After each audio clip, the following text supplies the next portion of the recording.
Hello, everyone, and welcome back to Tilted Table. We are very happy to have you all here with us this evening as we bring in one of our few but exciting digital games of the year. Tonight, we have a very special guest joining us. Theresa is here with us from Temple Gates Games. They are the developers of the digital version of tonight's game, Shards of Infinity. We are very excited to have you here, Theresa. Thanks. And for those of you who don't know us, we are Tilted Table. My name is Jordan, aka Axel Hellfire. I'm Sam, aka DJ Fluffkins. And I'll try not to cheat by looking at Jordan's hand. oh yeah, he's good. Yeah, they can both see my hand in Discord, so they're definitely gonna cheat. Confirmed. Oh, I see your hand on stream too. It's true. Yeah, Sam's doubly cheating. Gotta turn off all the stuff. Right. So, Theresa, why don't you tell us a little bit about what Shards of Infinity is, where it comes from, and what's cool about the digital version? Sure. So Shards of Infinity is a board game. I don't know if you can see this box here, but Yes. It's a card game. And it's by some of my absolute favorite designers. They also made Ascension, which I've got back here, Yes. which is, both of them are deck builder games. So Shards of Infinity has that same deck builder quality where every player starts out with the same deck of cards, and usually it's not too great. It's kind of crappy. So think games like Dominion, Star Realms, games like that. And the whole point of it is to, over time, get your deck to be better than your opponents. And so in Shards of Infinity, the point is so that you can defeat your opponents and be the last player standing, and that's how you win. So I met the designer at South by Southwest like a couple years ago, and he's Justin Garrett. He's just a super cool guy, and let Temple Gates Games, which is our company, do the digital version. And so here we are. That's awesome. I'm a huge fan of digital games.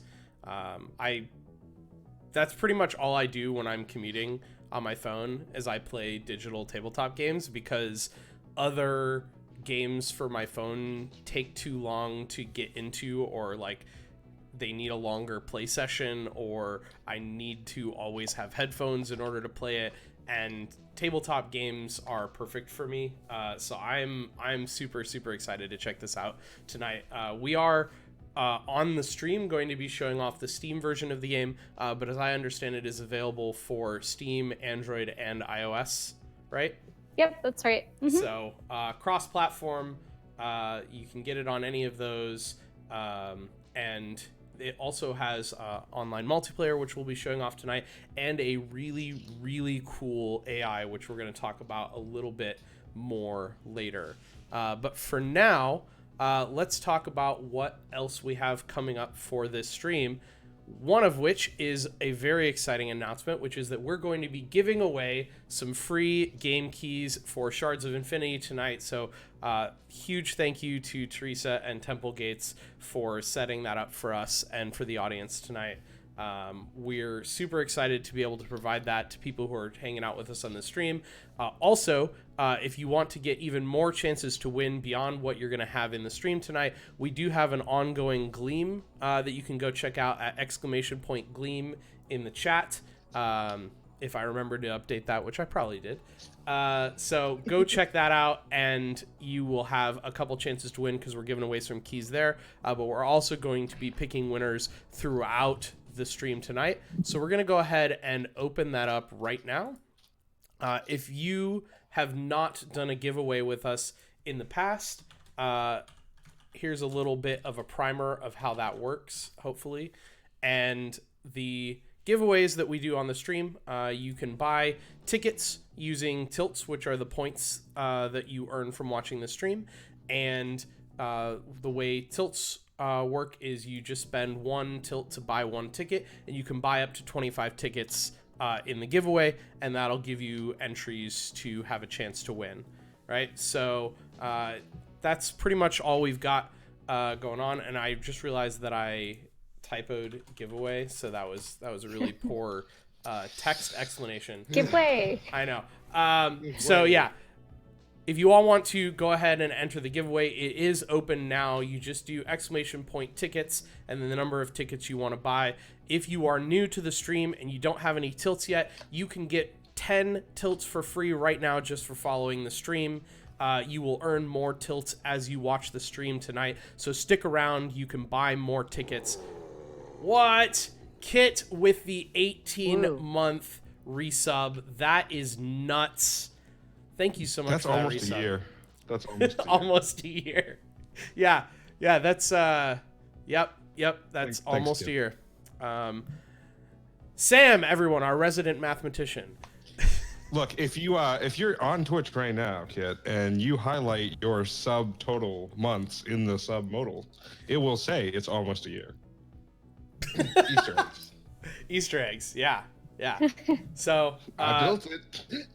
yeah, nice try, Goofy. The maximum number of tickets you can buy for the giveaway is 25. That's how we keep it fair for the people who are new to the stream tonight, so that people like Goofy can't buy all the tickets. All right, so we're going to go ahead and get this multiplayer game set up right now. As you all can see here, I've got the game up. I'm going to go ahead and click play online, and I'm going to create a game, and then I'm going to add Theresa and Sam from my friends list, and there's a bunch of turn length or game length things that you can set. I'm gonna set it to unlimited, though it doesn't really matter because I promise you we're gonna get the game done tonight. But I'm gonna go ahead and create that there, and that is going to hopefully allow Sam and Theresa to accept the game so that we can all jump in. Just be glad Dark Citadel is here. It's true, or isn't here. It's true. Right. I mean, I'm always glad when Dark Citadel is here. But yes, your chances of winning have improved by Dark Citadel not rigging all the giveaways. Dude, this is so much easier on a big screen. Oh yeah. The difference between being able to read something here, like I turn on the large text sometimes on the on the app. All right. So. Theresa, what are we looking at here as we kind of get into the game? All right, so like a standard deck builder, there's a couple of basics that you have. You have the center row right in that sort of top middle area. That's where all the cards that you could buy into your deck are going to live, and anyone can buy them, but you can only buy it if it's your turn. And the bottom area is your hand. So right now, everyone's hand is 10 cards big. And every turn you draw 5 cards into your hand. So we're all looking at our 5 cards that we drew. Each of our hands might be a little different depending on how those 10 cards shook out. And so it's my turn right now. So I guess I'll just start playing. There's basically 2 main things in your starting deck, which are money, like this card right here gave me one gem. And you notice that none of the cards in the center row cost only 1, so I can't quite afford anything yet. But if I keep playing, suddenly now I can afford something to improve my deck. And then there's this other, and the costs are sort of this number in the upper right corner. And then everyone also has some power cards in their deck, and that's how you attack everyone else. My starting blaster is pretty weak sauce, but eventually, I'm going to be trying to take out Sam and Jordan and be the last player standing, and I could do that by spending power to attack them. How dare you? Or but you could just take out Jordan. Oh yeah, yeah. You know, just like the king making. We all know how this is going. I've already screwed everything up because I didn't do play all like oh yeah. Suggested. But let's see. So I've got $4, and I like money, so. Yes, Sam, how many bits would it take for you to just click play all every turn for an entire game? I don't know. Yeah, you know the worst is if he wins that way. I feel there's probably a way to optimize for that strategy. Yeah. I mean, within reason that does work. There's one really obvious example. just with the base cards that you have that I think it ends up screwing you sometimes in terms of efficiency. But yeah, you can definitely do it. So I'll take his suggestion and just go for Jordan right now. Yeah. So what card did you buy? Right. I ended up buying the lower cost reactor drone. It only cost $3 of my $4, but it gave me 3 money, and I'm really eyeing that General Decurion. It's my favorite card in the game on the right there. It's a great card. So I want to just like rush my economy, I think, up, and we'll see if that works out. That meant that I had an extra dollar left over, or an extra gem, which every turn you can spend 1 gem to gain a mastery, which is what I did. And the mastery are those stars. So you'll see if some cards have so some of these mastery effects, the more that you have, the better your card is. It kind of levels up over time. So I did that. And this is also an important thing to note, because in addition to this being last man standing, where we all have a maximum of 50 HP and we get eliminated when we hit 0, there is sort of another way that the game ends in a way, which is you can talk about it when you have the when you have the card show up. I have it right now. That's why I'm talking about it.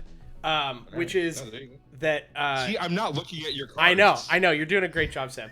Which is that if you have a full maximum of 30 mastery, and you then play this Infinity Shard card, which starts in everybody's starting deck, you get infinite attack, infinite power, and that basically allows you just to destroy any existing defenses that the opponents have, and you can just kill them all and get rid of all their HP. So this is, I really like pointing this out early, because this is a strategy that you can adopt, which is like not necessarily trying to kill the other person, but trying to survive long enough to get to this win condition. And it's also a like really, really cool design decision that they made to prevent games from just going on forever if people make really defensive choices with their decks. So that's true. It's kind of like this ticking time bomb. Yeah, it's the great equalizer. So I do have that. I am going to just, click play all on this. So I have 3 power because the Infinity Shard starts with 2 power, and then the Blaster gave me a 3rd.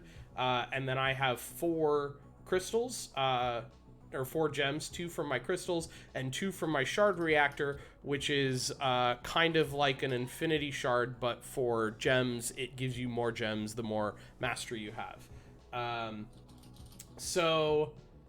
Just because I was talking about it, and based on the cards that are available right now, we're going to actually grab some Cash Wardens here, which are cards that give you mastery, and then once you get to 10 mastery, they also draw a card when you play them, so they get a little bit better. Now that I've clicked on it, I see this prompt that says fast play and recruit. What does that do, Theresa? Oh, I'm so glad you asked. One of the really neat things about this particular game that I've not seen in any other deck builder so far is this idea of mercenary. So some of these cards have a red outline on them, and those are mercenary cards. And in a traditional deck builder, when you buy a card, it goes into your discard, and then you have to patiently wait until your draw pile runs out, and you shuffle your discard pile, and that's when you get to use that card. So you have to have a lot of patience and sort of like foresight to put your plan into action. But with these mercenary cards, you can just be totally greedy and just like find something and use it right away. And you have the choice. So if you choose to purchase a card that has a mercenary on there, you can fast play it, immediately use it. It doesn't go in your deck, but it's a way to not have to wait at all. And you'll really start deciding, when that's appropriate and when not to do it.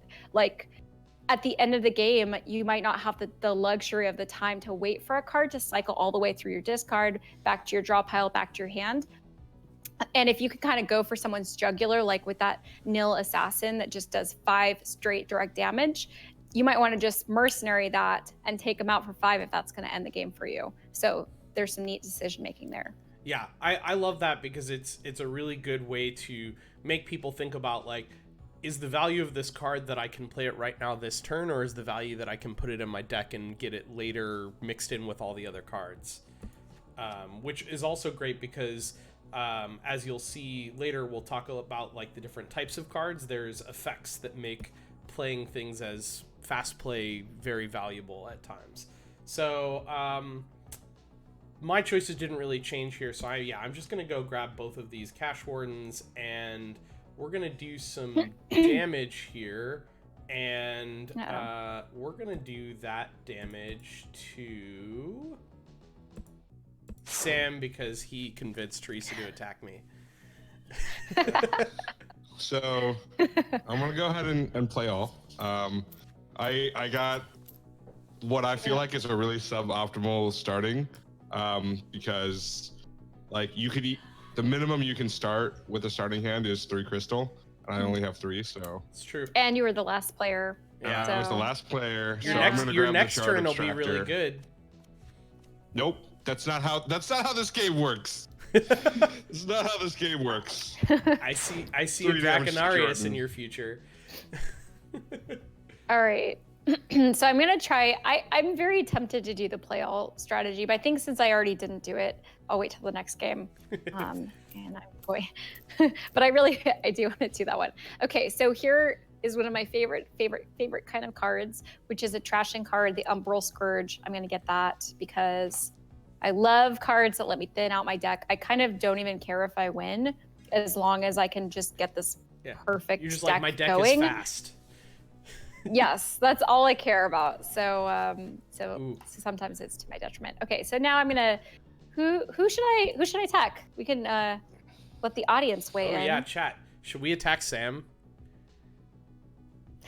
I vote Sam.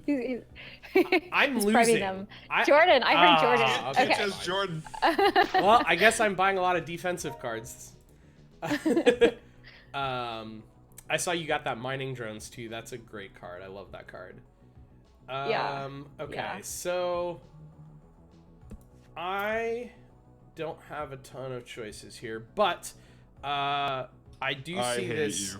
I do see this Command Seer here, which looks pretty good, and it has this shield in the corner under the cost. What does that do? I like how you're still getting votes to attack Jordan. Yeah, well, everyone just... They're You totally kinda committed.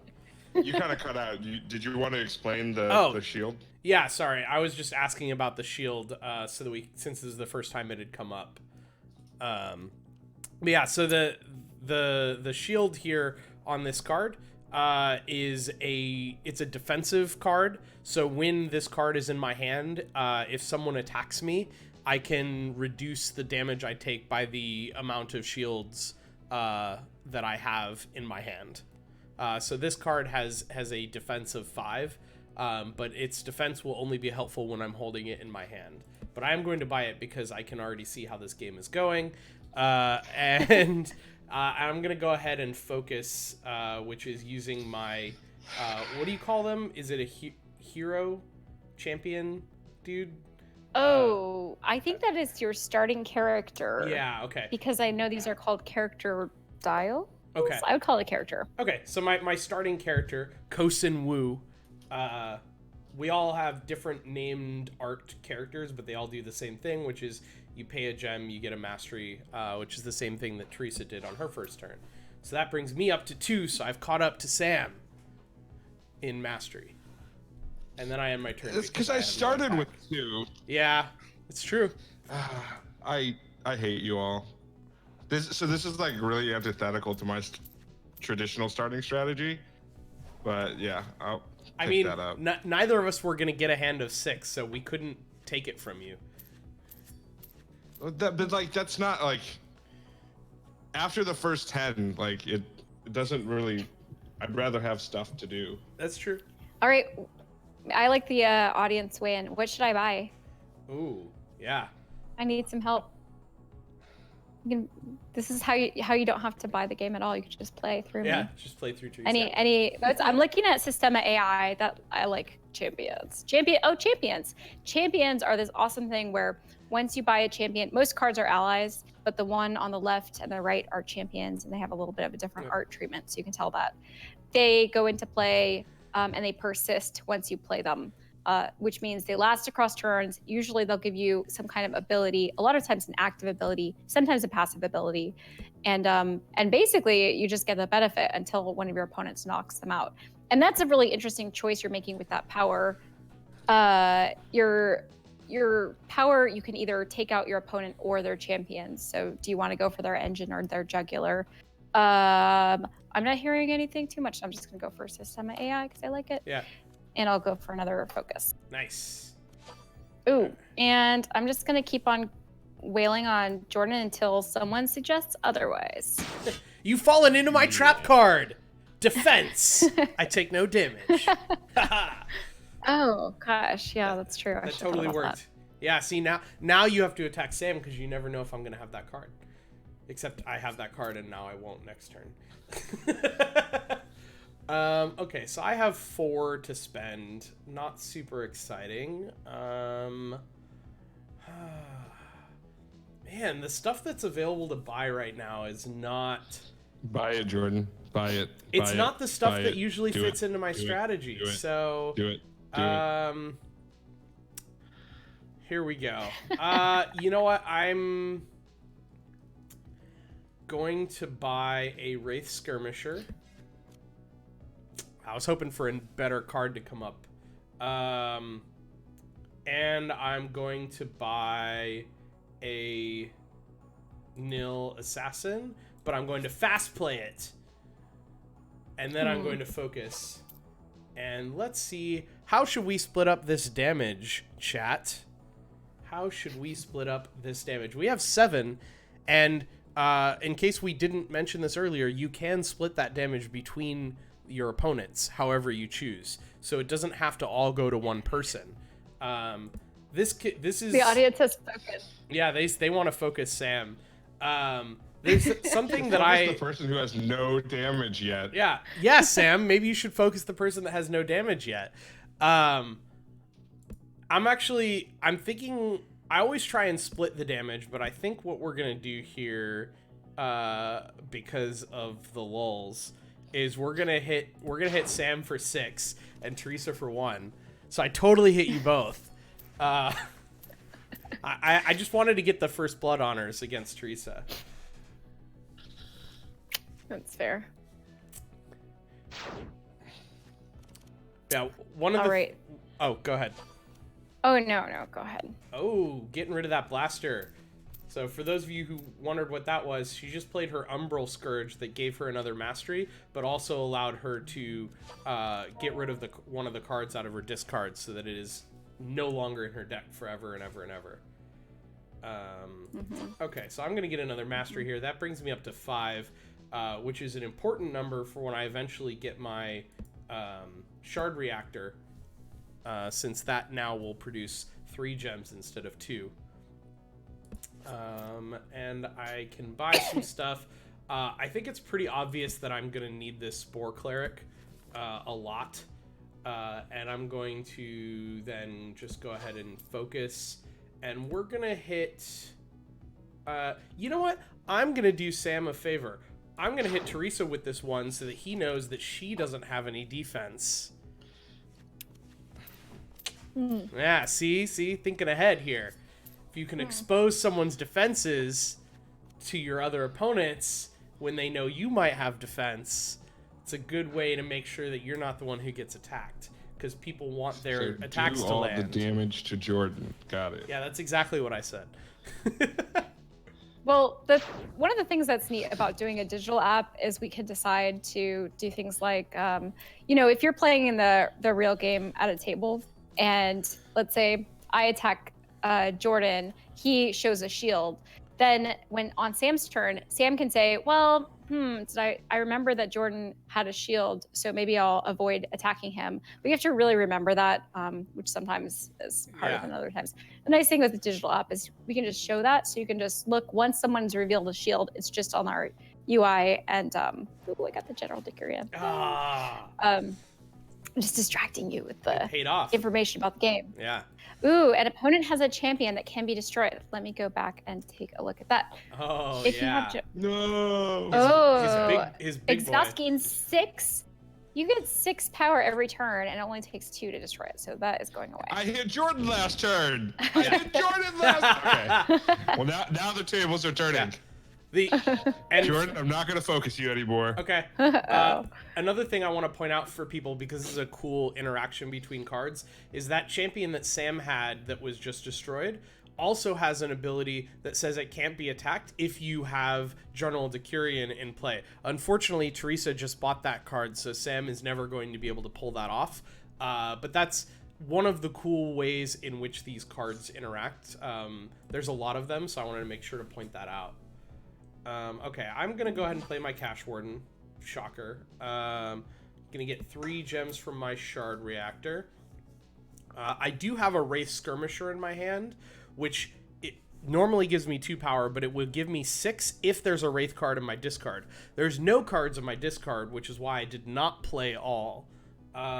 So what we're going to do here is we're just gonna buy another Wraith Skirmisher, then play our Wraith Skirmisher for 6. And then we still have 4 gems left, so we're gonna get a Portal Monk, which allows us to recruit cards for free if they cost 6 or less. Can we get a rigged in chat, please? And then I'm gonna focus, and then we're just gonna split the damage equally and expose Theresa's defense. That's true. I do have some defense now. How dare you? Getting in on the Jordan strategy. Yep. And after Sam's turn here, we're going to go ahead and pick a winner for the first game key. So if you all have not joined the giveaway just yet, make sure to buy tickets now. ! Giveaway. If you do not know how that works, the giveaway is open. We are giving away free game keys for Shards of Infinity, the game we are playing right now. And we're going to pick a winner here in a sec, but I'm going to give people a chance to buy their tickets real quick, and then we will draw the winner. All right. Man, this is a rough hand for me. Let's gain some health because I'm getting picked on, clearly. And yeah, there's not a lot I can do with this turn, but I really don't... I don't think I can afford to leave this Nil Assassin for someone else, so I'm going to fast play it. And Theresa did a sneaky thing while none of us were watching and played Zeta the Encryptor, who not only is the 5 defense card that she used to stop my damage last time, but it's also a 5 health card that means that she and her other champions cannot be attacked until we kill it. So I'm going to do Sam a favor and go ahead and kill it. Yay! And then I'm going to hit them both, because why not? So diplomatic. All right, while Sam's taking his turn, we're going to go ahead and pick the first winner here. Y'all got those tickets in. Let's see who's won the first key of the night. As a reminder, we do have keys available for all 3 platforms, so just let us know what platform you want to play the game on, and we can make that happen. All right, and the winner is... Goofy! Congratulations, Yay. you did it! You wanted it, too. Yeah. You wanted to play. So, Goofy... So maybe Goofy can get in on the next game. Yeah. So, Goofy, if you want to do Steam, let us know. We can get you the Steam key. If you want to do it on Android or iOS, that is cool, too. Just let us know. We'll pick another winner here in a bit. So, everybody who didn't win, keep buying those tickets, and we'll keep allowing entries.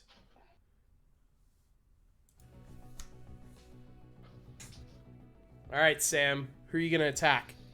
I opened the gates wide. Oh, that's right. I still have to attack something. Theresa. Yeah, I mean, I think that's the relevant answer for one. Yeah, I'm really sad Which that I is didn't more get a than one. chance at Zeta the Encryptor. That's one of my favorite cards, along with General Decurion. What is your... So you said you have a usual strategy. What's your usual go-to? You talking to Sam? Jordan. Oh, for me? Oh, Jordan, you mentioned that. Yeah. I mean, my usual strategy is to gain enough mastery to start activating the good mastery powers, Okay. and then like I really like to play around with the faction abilities and how they play off of each other. So you know, if there's a lot of green cards coming up, I'll like to get a lot of the undergrowth stuff going or things like that. The only one that I don't actually do a lot with is the Wraiths. The Wraiths are like a super aggro faction, which doesn't really fit my play style too much. I like to play a little bit less Very fast red and deck. loose. But here we're going to do something a little bit different. This is another reason why I play all can sometimes bite you. We're actually going to go ahead and focus now to get to 9 mastery, and then we're going to play our Cash Warden so we get to draw a card, because the Cash Warden gives us a mastery, and then as the second part of the card allows you to draw a card if you have 10 mastery. So the order in which you play cards is important. All right, now it doesn't matter, so I'm just going to show that I have my 5 gems. And I have to keep in mind, I sometimes make the mistake of getting to this point and then thinking I can still focus at the end of the turn and underspending. But we're going to go ahead and buy this mining drones. And do I have any? I don't think I have any champions yet. Y'all have been hogging them. So I'm going to go ahead and grab Lee Hin, the Shattered, who cannot be attacked with power and just does a damage every turn. So that's cool. Little plank. Whenever I narrow my turn, you feel like you're watching a parody of Yu-Gi-Oh! I mean, I did say you activated my trap card. That is true. Play all. Alright. Play all is pretty alluring. This is true, Killer Marmot. So Next game. I'm gonna go after Theresa's champion here, because 3 crystal every turn Yeah. is pretty good. Yeah, she's got No. 2 champions. Pretty That's good. crazy. What did I buy? Oh, I bought the command sphere. Okay. Sam, what's your yeah. go-to strategy? You've played a couple times before. Yeah, I like to start early with things that ramp my buying ability, and then I find in like 3 and 4 player games, anything that can put shields up is pretty good, Yeah. because it really changes the targeting strategy, and obviously anything that can cycle through early is really powerful. I love that card, Theresa. You've made me very sad. Yeah, so good. Okay. What do I want to do here? I think we're going to do the Shard Reactor. We're going to throw out some crystals, and we're going to grab this Aether Breaker, and then we're going to use a Portal Monk to grab the other Aether Breaker, because those Aether Breakers that I've been leaving out there and eyeing for a really long time now do 8 damage instead of 4 because I have 10 mastery. And I see that Theresa had 9, so she might be looking at buying them soon, so I had to get them now. We're gonna go ahead and focus, and then we're gonna do a shield check on Theresa here. Ah, she doesn't have any. There you go, Sam. I'm vulnerable. I mean, obviously Jordan is the bigger threat right now, so I don't know what you're talking about. I'm gonna I have the go least after health. Jordan. So I'm gonna you have come the in, most aggro cards. and I'm gonna actually mercenary play the Spore Clinic, or Cleric, so I can activate my Shardwood Guardian. Nice. Oh, yeah. And then finish out the turn. So That's pretty pro when you unify off of a mercenary card.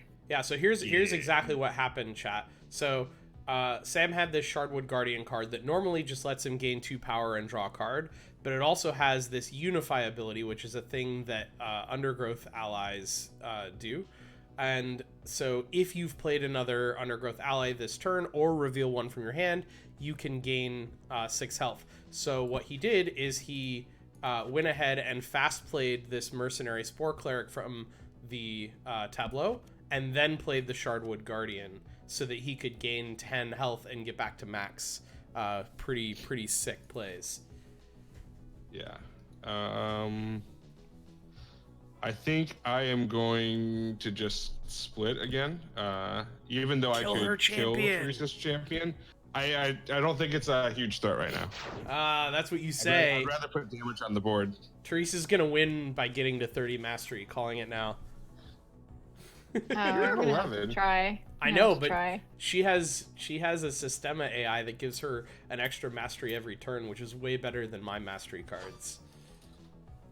Yeah, so there's a question. Do I rush on mastery, which I probably should. That's probably the correct move. Or my General Decurion, if I do get to 20, lets me double every Homodeus ally that I play. So, like, So you there can just are start buying 3 them all. pretty sweet. Yeah, I kind of want to just, like, You could plow afford through this all 3 of inventory them here. right now, which is nuts. This is bad. Yeah. Rigged. Oh, I'm so tempted. Yes, okay. that is exactly it, Goofy. Hmm. Yeah. 30 mastery gives you Well, infinity. you obliterate all players. Yeah. All players, yes. Yeah, since you can split damage between any players and champions, basically there's no way to stop infinite damage because you can kill Zeta, which is the champion that stops you from being able to be attacked, and then you can use however much damage you need to kill the player and all the other players. So it's just an auto win, but you have to get to 30 mastery and find that card in your deck, and you have to survive long enough to do that. All right, so this is actually a pretty decent hand for me. I'm gonna play double Wraith Skirmisher because I have some of those in my deck. Wow. Woo. So that actually was not part of my strategy, but early buys kind of forced me to buy those, and it's working out, so I'm okay with that. We're gonna throw my Infinity Shard, which now does 3 power instead of 2 because I have 12 mastery, and we're gonna throw down a crystal, which is tempting to get another mastery, but I don't think I want to let Sam have this Undergrowth Aspirant since he already has one.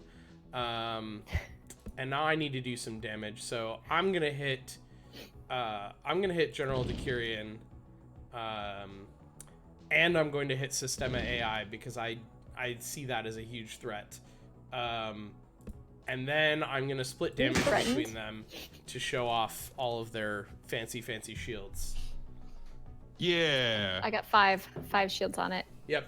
And you can see, as Theresa was saying earlier, now that it's been revealed, the game actually shows how many were revealed so that Sam does not have to remember exactly what it was, which is really cool. Mm-hmm. Quality of life features.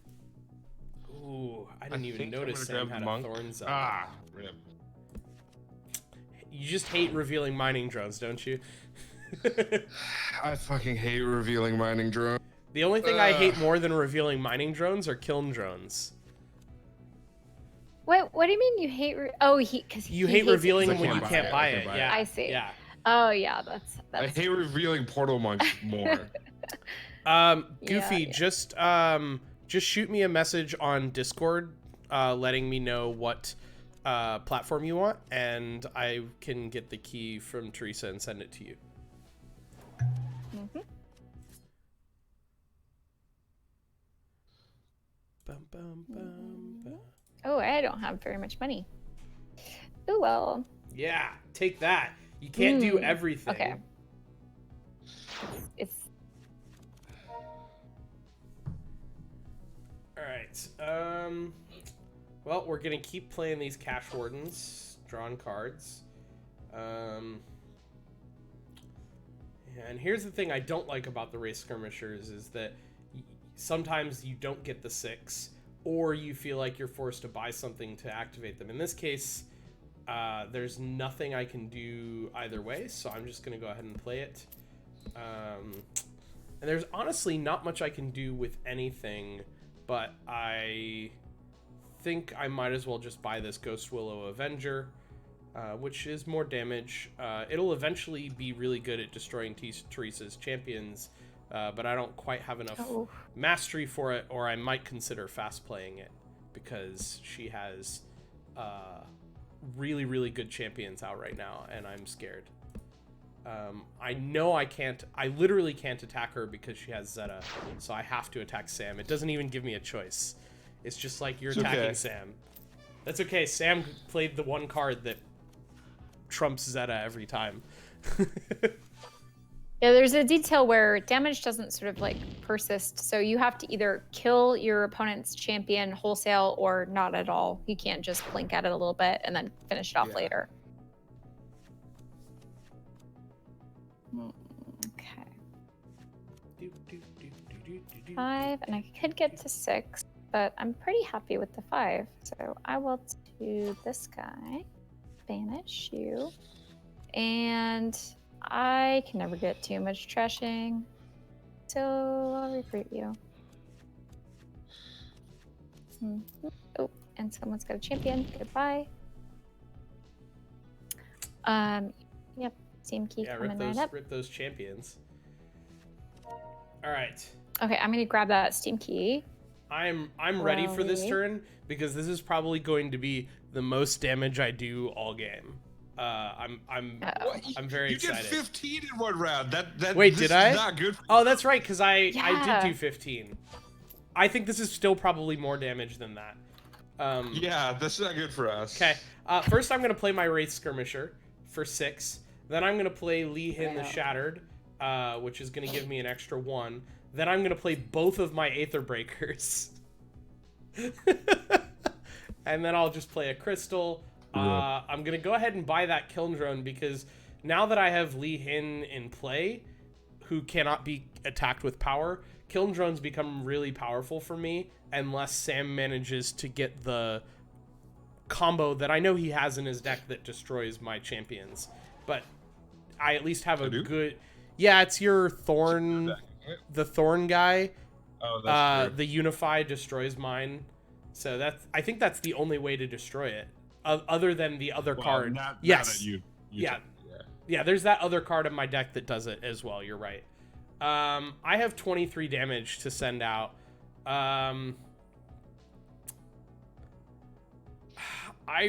Maybe some champions? I mean, yes, but that would be a lot of my damage. You know what? Okay. If I spend 7 damage, if I spend 7 damage on Theresa and don't kill General Takirian, she's probably just going to fast play Root of the Forest, which has been sitting here waiting to give someone 10 health. So I have to kill that, but I'm gonna leave the other one because it's an easier kill for Sam. So we're gonna just go ahead and figure out this damage. You know what? I think Theresa is in a really strong position right now, so I'm gonna split the damage that way. Ooh, and reveal that she has no defense right now. How convenient. Yeah. I'm suddenly feeling very weak. How convenient as she goes down to 28 HP. Yeah, there's a big drop. I think my game just crashed. Uh-oh. Oh no. Yep, game crashed. Give me a sec. Well, thankfully, a feature of the multiplayer is that you can reconnect to the game session because they're built to be played asynchronously if necessary. Which is why when we were creating the game, it asked me how long I wanted the game session to be, so that if you wanted to like play it over a week or something longer, you can leave and reconnect to the game session however often you need to. And he's back in. Yay. That was fast. All right. Sorry about that.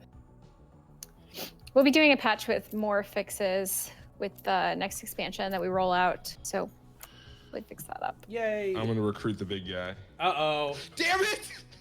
Reveal the portal one. Yay! That's okay. It's not for you, Jordan. I know, I'm cheering, but Teresa's Not probably for gonna you. take it. Thanks, Matt. I don't know, maybe she'll have something better to go for. Who knows? I am with Jordan on the bigger threat though, so Yeah. going in for 6. Well, one of the cool things I like about the more than 2-player version of this game is specifically that ability that you have to like test out people's defenses, even if you don't have a lot of damage, in the hopes that other people see that they have no defense and then take advantage of that. You're right, Goofy. Sam didn't crash. He just showed off the game's beautiful reconnect feature. He actually... It's a feature. He Alt F4'd. That's what it was.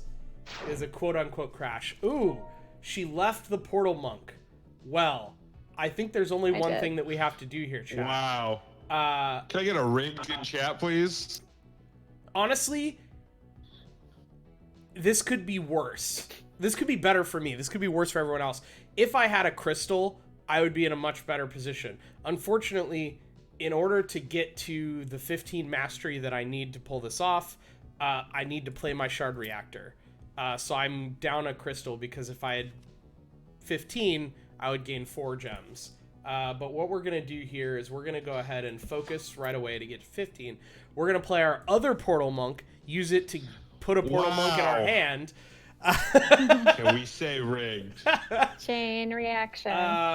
And then we're going to use the second Portal Monk to grab this. Let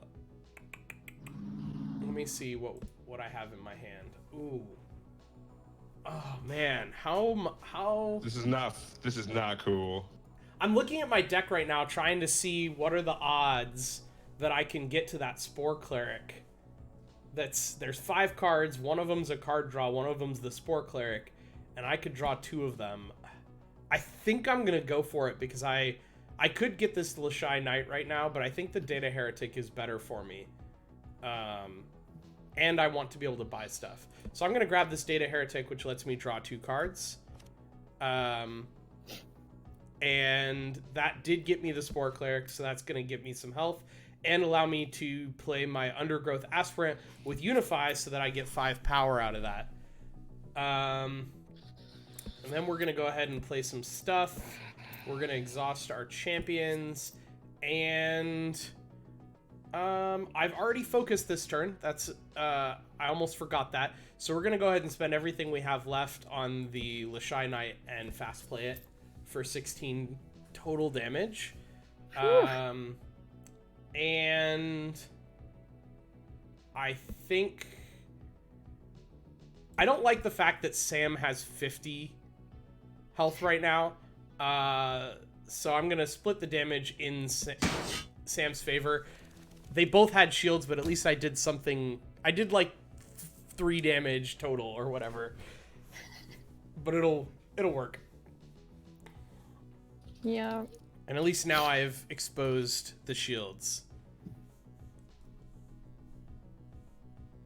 That's like my #1 strategy, is like always hit all players when possible, just to show what shields they have, unless I feel like it's not to my advantage to show the other player's shields.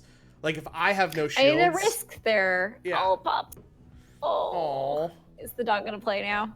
Yeah. No, I'm definitely not gonna attack. Oh yeah. Charlie.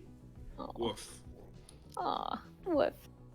I mean, the risk there is really like if the other players both do have shields, you know, you kind of have like that trample effect where when your opponent has a shield, you still get the rest of the damage through to their person. And if you split up the damage, you have to overcome both sets of shields before any of your damage actually registers. So there's a trade-off, because you get the information about, you know, who is vulnerable. Yeah. Yeah. Also, if I didn't have shields in my deck, I would not take this strategy, because I would not want Sam to see your shield and then decide to attack me. But because I know I have shields in my deck and he knows that, I want to expose when you're weak or have weak shields as much as possible in order to make you take the damage. Everyone has shields. Yeah, everyone has Yay. shields. There was nothing Sam could do there because he only had 2 power anyways. It was a valiant attempt. Ooh. Ooh. Uh-oh. Uh-oh, she so likes many her things. hand. Okay, so So I have Corvus Legionnaire and I have a Data Heretic, and Data Heretic lets me draw cards. But before I get too greedy on card draw, I want to make sure to use my Corvus Legionnaire to pull something champion out of my discard before that discard pile potentially gets shuffled if I mill too much into my draw pile. So I'm deciding and hemming and hawing between whether I want to pull out Zenji Set Godkiller, which then lets me take another card, Wraith card for my, so I can effectively get 2-for-1 champions from my discard right now, or if I just go for General Decurion because I love that card so much, and I have a personal connection. Or Zeta, so we don't I didn't kill even you. read that. I didn't realize it was any Wraith card. Oh yeah. I thought it was just like a Wraith ally. Yeah, so she could get the Godkiller and the Formless. But I could, yeah, and there's so many choices here. Oh, so many choices. I really just need to get up to the 20. All right, I'm gonna do it. I'm gonna do it because it's combo, and I like combos. Ooh, or I could get the Umbral Scourge and just be conservative and trash something, which is also not the worst idea. Hey, Metalbury.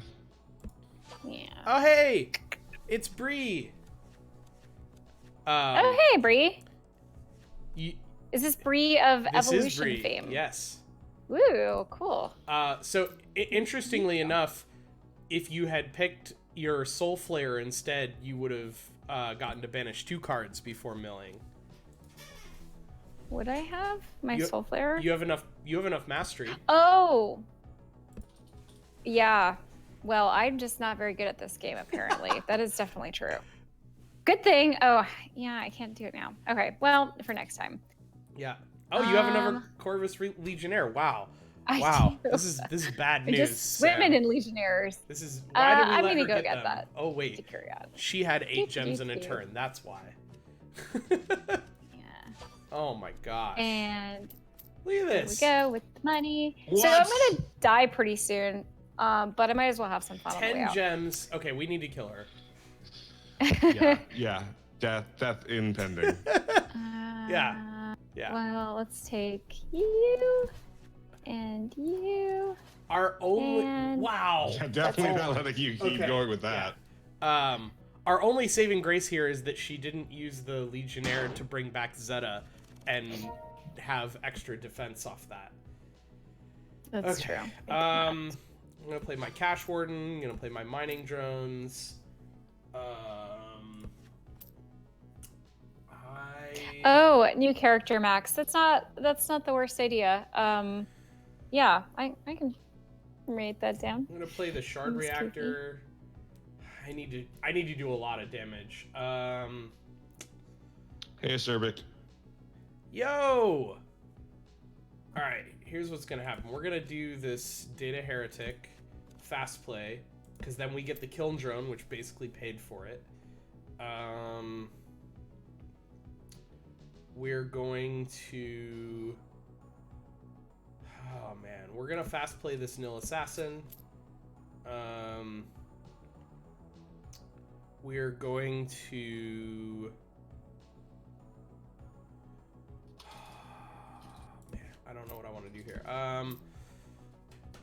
I think... Okay, I think here's what we're gonna do. We're gonna... Never just play bad. everything. It's true. Goofy, but the UI, there's like so many UI problems to let people run amok with their characters. So just have to accommodate some. Oh, it's hard. Your mic's cutting out a bit there, Theresa. Oh, me? Whoops. Yeah. Okay. I'm gonna. Oh, I love Venator of the Wastes. I think I need this in my deck if I'm going to have a chance of stopping Theresa from getting to 30 mastery. So I'm gonna just go ahead and grab that. That's another card that's like really good. 26. If you have a champion that's hard to destroy. Ugh. Okay. The worst is I think on Spore we were supporting Thai characters and those are really tall and that gets really hard. All right, and Sam. frustrating. And German, where they just get really long. What's up? We're just going to I'm just gonna ignore her champions and go straight for the throat. She has no defense. No defense. Yeah. Can you come up with 9 damage this turn? Before she gets her probably. Zeta back? I'm gonna die. That's a good Remember, point. chat, buy tickets for the giveaway because when the first person gets eliminated from the game, we're going to pick another winner for a game key. I'm just gonna work on Jordan for now. That's 6. Yeah, and if Sam doesn't kill Theresa, then you can all blame him for not letting you win the game. Because we won't pick a winner if no one gets eliminated. Oh well, I could just hold on. I don't need to go quick. If that's an option. Oh, 16. That's not good. He's trying to take us both out. Sir Vic, this is a deck builder style of board game. Yeah. It's a deck builder that supports multiplayer up to 4 players where you actually get to attack each other. So it's really, really cool and unique. All right, let's look at what's on the table. So she can definitely get to 20 next turn. No, close. I mean, What can I get you don't know what's in her hand. That's the problem. She only needs to get 3 more, and there's a shard abstractor on the table that you cannot afford. So she gets the shard abstractor, she plays a soul flare or the other one from her hand, and then she exhausts her Systema AI and gets 2 free card draws. That she actually has. I'm gonna make this interesting. Oh, Sam! Oh no! You're down to 1. She's gonna make us pay for that. Well, I think you were right. Actually, I probably could get to 20. So let's see if I can try it. I mean, I might not win, but getting to 20 just seems like fun. So let's see. This one, I get extra money if I have a champion. I do. So I'll play that. I want to get the 20 before I play Systema AI because I want to draw the 2 cards right away. Return a Wraith card. Oh, I don't have anything in my discard. Okay. I'm going to draw a card. Draw a card. What did I get? No. Ooh. Did you get it? That's something. Let's see. I've got She's one gonna more. get another Yep. 6 got it. for free. Yeah. 17. Okay, and then I could buy the shard abstractor for a fast play, which is not the worst. Sam kept her so I'm gonna do alive it. just so we could see this turn get pulled off. Yeah. So now she's at and 19. it's probably good that you pointed it out to me. I would probably just be like, Oh, just this is rough. not even paying attention. Okay, so here we go. We're at 19, and if I play Systema AI, that pushes me up to 20, and then I can draw the 2 cards, which I will do. She's gonna be so close to winning. Well, I mean, I'm still at 1 health, so even if I do something cool, I can't probably do 24 damage. It's true. And I'm probably just gonna die next turn. So it'll just be a fun. I mean, for sure. I think. For sure, you have one path to victory at this point, and that's surviving to 30 mastery. Yes. Surviving seems like a slim chance. I mean, Sam was willing to risk it for 1 turn. Who knows? Yeah, maybe just no one will attack me, and then it'll all work out. I mean, if Jordan wants to risk it for more turns. Yeah, you guys are just playing this cat and mouse game with me now. I mean, where you just like dangle me along. As the person with half as much health as Sam, I'm not going to be the one to eliminate Theresa. That much is very clear. Even if it takes 1 damage away from Sam, Is it? Yeah. Okay. I mean, losing to Sam and losing to Theresa is the same thing. I still lose. So, I can't afford to kill her. Okay, I'm gonna buy that card, play my Corvus Legionnaire, return the card to my hand because I'm gonna be able to double my damage off of it. So, but unfortunately, it gives me damage for every undergrowth, which I haven't played really very much undergrowth this turn, but that's okay. We did have a will question banish. from chat, which is, what's the font used for the card text? Ooh, what is the font? Let me look. Give me 1 second. And Or while I'll look it up on someone else's turn. That's fine. I was also going to show people what it looks like when I turn the normal text on. So it actually looks like normal cards. I mean, it's the same font, but I've been playing on the large text just to make it easier for you all to read. This is what the normal layout looks like before I turn the jumbo back on. I just wanted you all to be able to see what that was. Yeah, now you can see it in nice big text.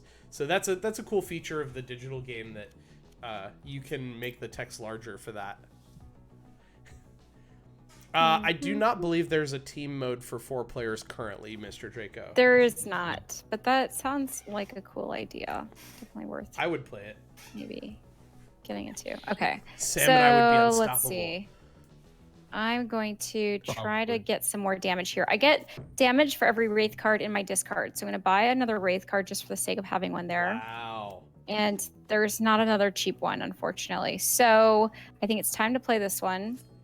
And then, so I'm at 26 damage right now.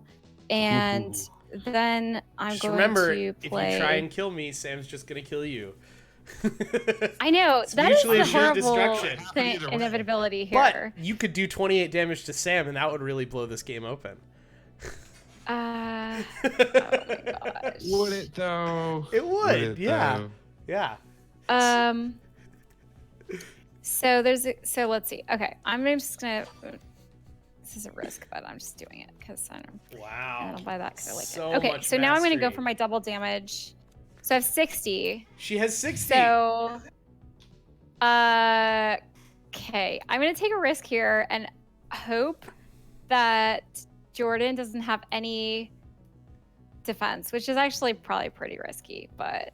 Are you gonna try and do exactly 24 Oh to wait, me? has a champion that can be destroyed. Oh, screw it. Okay.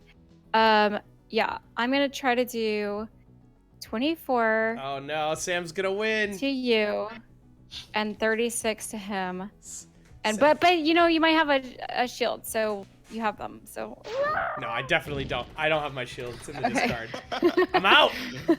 I'm destroyed. The sad part is, I think there's a really good chance that she's play alone. I mean, she does have 8 champions, and she got her Zeta in place. So you need 6 damage plus however many shields she has to win the game right now. Yeah, and I there's don't, I 6. don't have that. You at least have the 6. If she doesn't have a shield Oh, in her the hand, font. you've already won. Yeah, me look so up font. I'm gonna have to do this. Yep. At 13 should be enough. But maybe. Even Oh. more, even more. Okay, you got this. There's Okay. no way she has more than 10 Oh, shields. Oh, Keith, the font is Prometo. All right, let's see what she has. Oh. She had 8. Wow. Sam pulls That off was the like victory. almost exactly enough, right? Yeah. Wow. Yeah, you overkilled Wow. it by like 1 or 2. 1. Yeah. So Wow, that was close. Sam is That the was a good winner. game. Oh, we should have had people Yeah. bet. That would oh well. Oh, Sam is yeah. the winner. We should do that next time. Congratulations. That was an epic finish there. Very, very close. Yeah. So I don't actually know if I could have beat Jordan if that didn't happen. I mean, that's what I was hoping I'm- for. Yeah.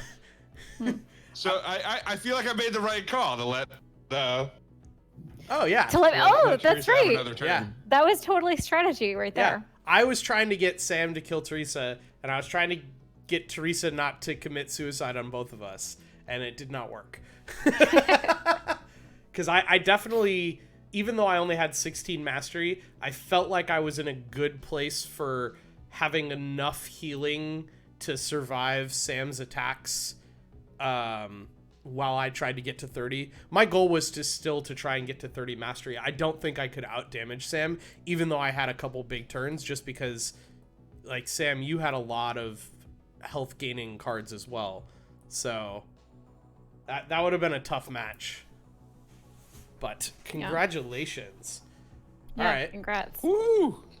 Well, All right, so we should have a Steam code for the last winner, which was Goofy. yes, I and, sent it to him. Awesome. And So, Oh, go ahead, Sam. oh, I was going to point out, like, one of the cool features at the end here is your ability to flip through everyone else's deck.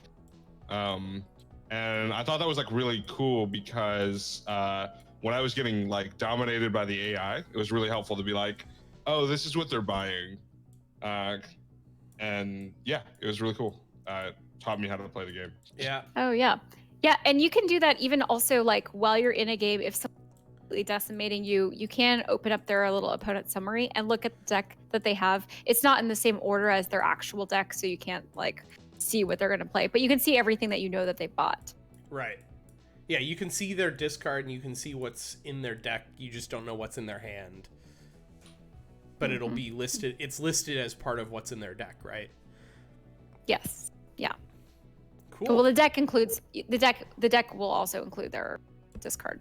Right. It's everything Right. in the deck. Yeah. Awesome. So I think we're going to go ahead and pick another winner for the game keys yay. right now. So if you all have not bought tickets for the giveaway and you want a copy of this awesome game for free, I would buy tickets now. ! Giveaway in chat. The quick version is you can do ! Tickets and the number of tickets you want to buy up to 25. Get those tickets in now as we pick a winner. And then I think what we're going to do next is I actually want to show off what the solo mode against AI looks like, because that's a really cool feature of the digital version of this game that I know Temple Gates has been working really hard on. So Theresa, do you want to tell us a little bit about like what's so special about the AI in your games and in this game in particular?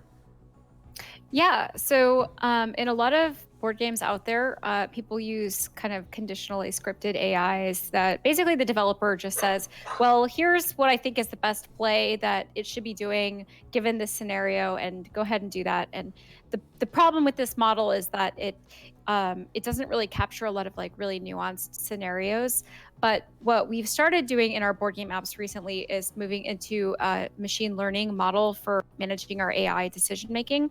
So we use neural networks, and this is based on this research project by a fellow named Keldon Jones, who put out an open source version of Race for the Galaxy and had this phenomenal AI. If people have been playing that, you can get that at keldon.net/RFTG. And basically, we work with him now. He did the AI for our Race for the Galaxy app, and he consulted on our AI for the Shards app, and he's working with us on Roll for the Galaxy as well. So it's a pretty cool, crazy model, and I could chat more about like the intricacies of it while we've got the game going. But it uses this method of predictions. Basically, like the AI trains itself by making a prediction of what's going to happen on the next turn, and then sort of revising, whether the prediction played out from turn to turn. So you don't need any kind of external training data, which makes it very cheap to run a zillion games through the simulation and get a lot of data and get it trained up fast. Nice. So you're just running the simulation against itself? Yeah. Or like AI against AI? Yeah, exactly. Yeah. Yeah, no, you're that's very true, Bree. Comparing it to Evolution's AI, I play both Evolution and Shards of Infinity digital games a lot because they're both really fantastic games and I love having them on my phone. But definitely, I win probably 95 or more % of my Evolution games against the expert AI. And against the expert AI in Shards of Infinity, I probably have maybe a 40% win rate, I think. I think right now, I can check, but I think right now I'm about 30 games behind the AI. The AI has won 30 games more than I have, and I've played about 200 to 250 games total. So it's definitely a struggle where I got down a bunch of games early, and now I'm like basically trading every other game with the AI. It's really, really good. Yeah, like you guys pointed out when I myself made an error in that game where I could have taken what's it called? The Soul Flare? The Soul Flare that trashes 2 cards. like I as a developer am not the best player in the world. So if you can use machine learning, then your AI can sort of surpass the skill level of the developers themselves. So it doesn't even matter if they're good at the game to some degree. Like your AI is not going to be put at a ceiling right there, which can be a problem if you script them. And that's honestly how that's how I got better at this game, was by looking and learning at how the expert AI valued certain cards. And that made me think to myself, why is the AI valuing it that highly? And I started thinking through different ways that that card could be more valuable than I thought it was. And I actually learned a lot faster and started doing a lot better against the AI when I started doing that. So the AI basically taught me to be good at the game, which was really cool. Oh, that's cool. Like as developers, we actually can see in a debug mode the score that every AI is evaluating the cards at, and we should just release that as a feature where you can kind of see like, hey, here, like the AI doesn't think all cards are equal. It, especially in different scenarios, and it's really good at processing. That's the thing that's so cool about the machine learning. It can process the complexities of any particular scenario in the game and then evaluate a card, how good the card is based on that entire scenario. So it's like context sensitive. That'd be kind of a cool feature to release to players. Yeah. I'd love that. It'd be like the advanced tutorial almost. Of like yeah. play through against the AI and see what it's thinking. Cool. So we're gonna go ahead and pick the winner right now. I hope you all bought your tickets to get in on this. We are going to get another winner right now to get a free copy of this game on Steam, Android, or iOS, your choice. So we're going to go ahead and pick the winner right now, unless it's Goofy Funny, in which case we're going to pick again. So let's see who it is. It's Kit! Congratulations, Kit. Well, Goofy, you have your tickets in from before because I allowed people to keep their tickets. Basically, if people enter earlier in the stream, they will be entered for all the giveaways.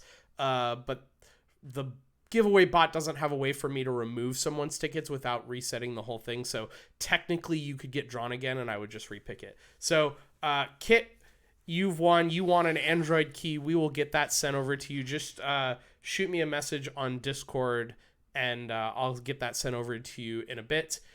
Congratulations. Absolutely.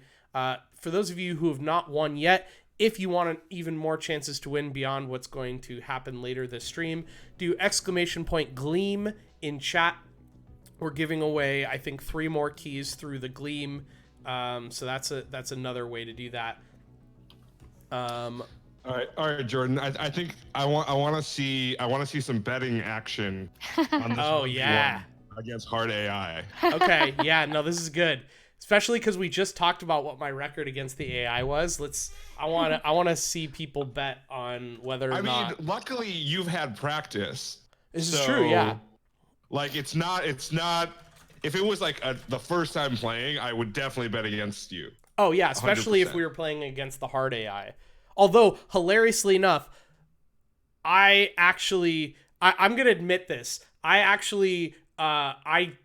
taunted Theresa on Twitter because I demolished the AI in my first 2 games, and I just was really really good, and then I've like I said, I barely trade at this point, so that was totally me getting owned by my own hubris. Yeah. There.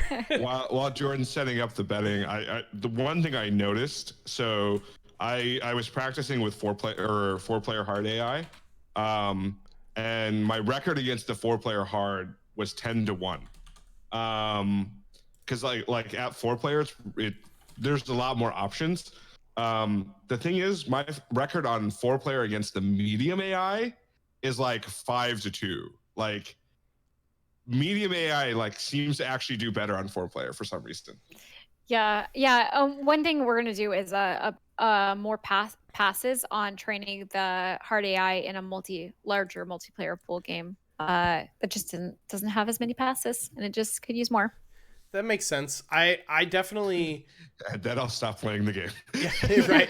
I'll just give up. I definitely No. tend to play the one-on-one setting against the expert AI because I found that to be more difficult than the 4-player. It is the most challenging, I think. Yeah, it definitely is. So that's what we're going to do here. Since you just saw a 3-player game, you kind of saw how the game works when there's multiple targets. I'm going to go ahead and play a 1v1 game against the hard AI here to show you how that works. We do have the betting open, so if you want to bet, do !bet, then what your bet is and how much you want to bet. So if you want to bet that I'm going to beat the AI, you would do !bet space 1 space any number up to 100. Whoa, hold on. Which one is which? 0 is the AI will win. Yes, 0 is the AI will win. 1 is I will win. Cool. So everyone's betting Made the right against bet. me. Okay, I see how Jordan, it is. I think. Well, you're playing, Jordan. You have to bet for yourself. That's Vegas rules. Okay. I'll bet. I'll make a max bet on myself. I'm ready. Yeah, you are not allowed to bet on the AI. You have to bet for yourself. I will bet on Or myself. else it's rigged. Oh, of course. Yeah. No, I'm betting on myself. Everyone else is betting against me, so I'm look forward to taking your tilts. All right. So let's see how this goes. Goofy, you just said you believed I'm one of the smartest people and then bet against me. What is that? One day I will have a downfall. Okay, well, this could be that day. Look. You're the one who's been pitching out how hard this is. No, He it's is true. listening to you talk about how hard it is. I see how it is. Okay. He is being smart. All right, so I get to go first. This is actually not a great start. I think what I'm gonna do here, everything's really expensive, so I'm just gonna take Lee Hin the Shattered, and I'm gonna focus because one of the paths to victory, again, as a reminder, is getting to 30 mastery, and I find that comes up often against the hard AI, that just trying to slug it out with damage in a 1v1 setting against the AI is really, really difficult. And if you're not playing for at least 10 to 15 mastery so that you can start activating some of the bigger, more powerful cards, you're gonna lose almost all the time. And if you can get to 30 mastery, that's obviously the win. So I'm always keeping that in the back of my mind. Okay, so I got 5 this time around. I think what we're going to do, and this seems kind of like a weak buy right now, but maybe it'll come in handy later. I'm going to go ahead and grab this Ohas Genesis Druid that allows me to copy another ally. And eventually, if I get enough mastery, it'll copy it twice. And Sam's least favorite play, revealing the mining drones when you can't afford it. And of course, the AI is going to buy it because that's the most valuable thing on the board. It's probably also going to buy the Corvus. Okay, it was faster than I could say it. All right, yeah, I'm getting in trouble with what's available right now. I think we're gonna go ahead. I kind of want that Shard Abstractor. It's a good card on the board, but for efficiency in buying, I think I'm gonna take this Formless. And again, play for the long game. Okay. The chances that I'm going to lose just went up dramatically because now the AI is going to buy this new Mary drones, and things are going downhill quickly here, chat. Yeah. And now the hard AI has 2 new Mary drones, which basically means that the chances of me winning are down to like 10% right now. I think I have to switch into either hardcore survival mode or mega aggressive, kill everything as quickly as possible. I have to make a choice very, very soon. Agreed. And my choices are not great, but I'm gonna copy this Shard Reactor so I get more gems. It seems like there's a lot of green on the board. It seems Yeah. like going green might be a cool thing. That's exactly what I'm thinking. Plus, So- you've already got some in your deck. Yep. Undergrowth Aspirant is one of the most valuable games according to the AI, and I agree. It's cheap, gives you heals, and it has that nice Unify power. What do I have in my discard? That scrap could be really useful for me killing the hard AI quickly. Yeah, we're gonna go ahead and buy this Shadow Apostle, and then I think I'm just gonna fast play the Shard Abstractor. I'm no longer going for the 30 mastery win. I've already decided at this point I'm not going for that, but I do need to get to 5 mastery just so that my Shard Reactor is useful, and getting to 10 before the end of the game would give me a good chance. I don't think I'm gonna get past 10 though. Yeah, I might get to like 12 or something, but not anything meaningful. Okay, so I'm gonna play my Lee Hin. Yeah, not a good play here though. I could copy a crystal for 1 more, but that hard AI is probably gonna get this furrowing elemental next turn unless I pick up something really useful. I think I will say I feel like the duplication effect, the like I feel like the AI never values that, which is very interesting. Yeah, it really doesn't. It leaves like I'm certain that if I hadn't bought this card, it would still be on the table. The AI would not have bought it. I just bought it because I don't think anything else that was available at the time was that valuable. I think I'm going to actually.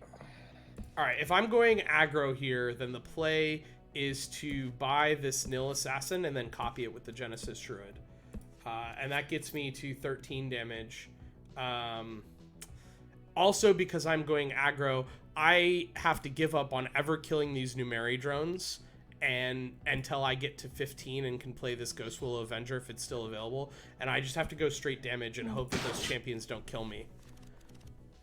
Because I agree with that play. The Numeri drones, they're just going to come back, and I would have to sacrifice 10 damage to do it. Yeah. And so that's just a really high cost. Thankfully, and there's not a ton of champions on the board right now that is a huge advantage for the AI. So yeah, just so that people know why we're talking about it. So the Numeri drones cost 5 to kill. They only give you 1 gem, but once you activate them, if you recruit another Homodius champion, then you put it directly into play. So if there were any in play, they would just start snowballing really quickly. Thankfully, there aren't any.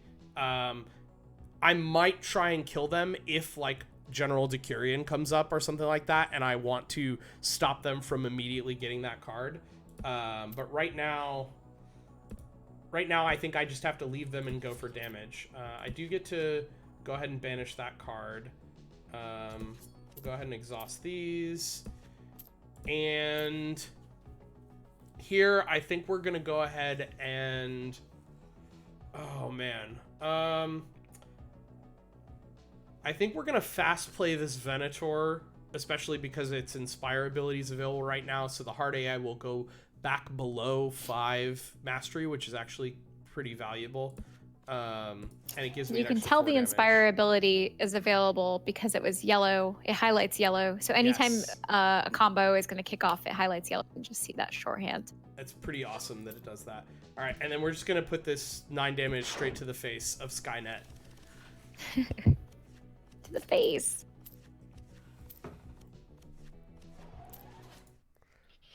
All right, I've stopped the betting. I didn't see the AI had a Root of Forest. That's intense. Yeah. Getting that Root of the Forest is another reason why I'm in trouble, but I didn't have the buys to afford it. So, and unfortunately, hey, there's a portal monk. Yeah, there is a portal monk. And I have some choices to make here because I could get the portal monk is kind of a long-term play, but I'm about to shuffle my discard because I have nothing in my deck. Yeah, that's what I was gonna say. Like you're about to shuffle right back in, so that. Yeah. Of course, if I fast play the Spore Cleric instead, I go to 49 HP and I get the 5 damage off the Unify. But I think, man, I think that oh man, I don't know what the right play is here. Is the 5 damage actually worth it? But if I give the hard AI the portal monk, they just snowball harder. Yeah, I think the portal monk I think you have to take it. Yeah. Okay, so we're gonna do that. And our worst nightmare has just come true. General Decurion comes up, and I don't have enough damage to kill those Numeri drones. So if the hard AI comes up with 5 more gems, things get even worse real fast. It could happen right now. Yep. There it is. There it is. And it's going to buy General Decurion, and then it's going to activate it, and it's going to heal. We're really losing here, chat. And I just got a really, really, really terrible hand. That is a bad hand. That is garbage. And I don't even know what to do with this. I think I just copy a crystal and take the Shardwood Guardian. Yeah, I think that's the play. Yeah, so this is just getting really bad really fast, chat. And the hard AI has shields. So basically, like, I need to do as much damage as possible, because if I tried the other strategy, I would lose anyways. But I think I'm going to lose regardless, because the cards just did not fall my way early on. Ooh, -20. Oof. Yeah. And I've played enough that I can kind of call the outcome of a game after the first, like, 4 turns or so, in most cases, because I know how strong the AI is. We do have this Portal Monk, and I think... Alright, I'm gonna wait. I'm gonna buy this Undergrowth Aspirant and see what comes up. Okay. I'm glad I did that, because now I have to grab that Optio Crusher before the AI gets it. Yeah, good. And I only have 2 left. I think I'm just going to grab the Gigasaurus Adept. It's not really valuable to me, but letting the AI have it would just be another way that the AI wins. And it's a card that also it's a 1-for-1. It's a self-replacing, Yeah. I still have to And it provides some defense. Just because they have to use their power if they want to deal with it. Yep.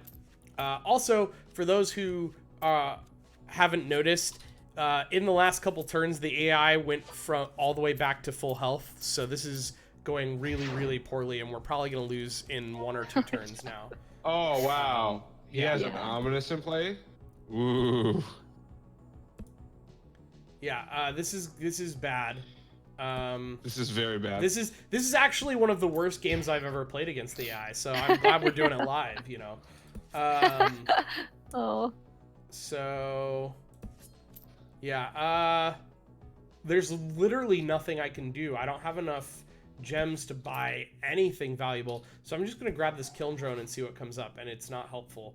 I'm going to grab the Order Initiate. I was hoping for a Spore Cleric. That's pretty much the only thing that would have saved me. We're going to get a little health off of this, and then we're going to focus, and there is... I think I'm actually... At this point, the game is pretty much over. I mean, it was over a while ago. I'm going to go ahead and kill the Numeri Drone just because having 1 less gem may prevent the AI from buying a fast play thing that would kill me or something. But they got the Thorn Zealot, so there goes my champion, and we're dead for sure. It's just going to play out its turn they get that boot me. tree into their hand. Oh! Yep. Oh, they didn't. That was rough. Okay, they didn't need it. So the winners are people who bet on the AI. Good demo, Jordan. Yeah, good demo. I mean, I'll go again if you want to bet on the AI again. But yeah, that was rough.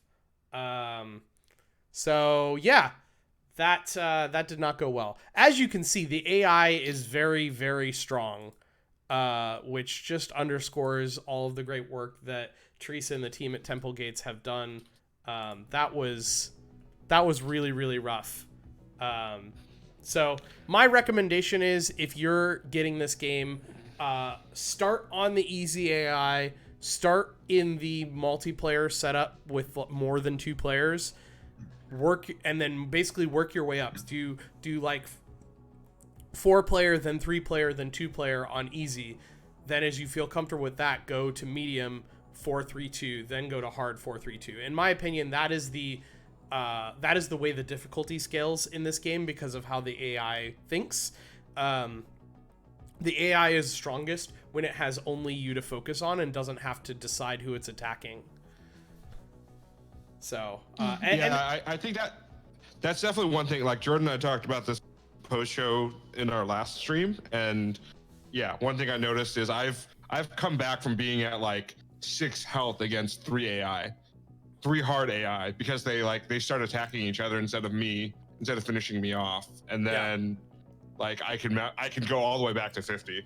Yep. Like if I get the right cards. And to be fair, you know, the AI is not necessarily doing anything wrong in that situation, because the AI isn't programmed to only kill the human player. It's programmed to win for itself. So they're not all just going to team up on you in that scenario. But yeah, definitely because of the distraction of multiple targets, I would say that it is overall easier to play the multiplayer version than the one-on-one. Yep, that's true. So that's what we have for you all tonight. We are going to get another winner for this giveaway here. So for those of you who want to win a free copy of this game, make sure that you buy your tickets right now, because we are going to pick a winner very, very soon.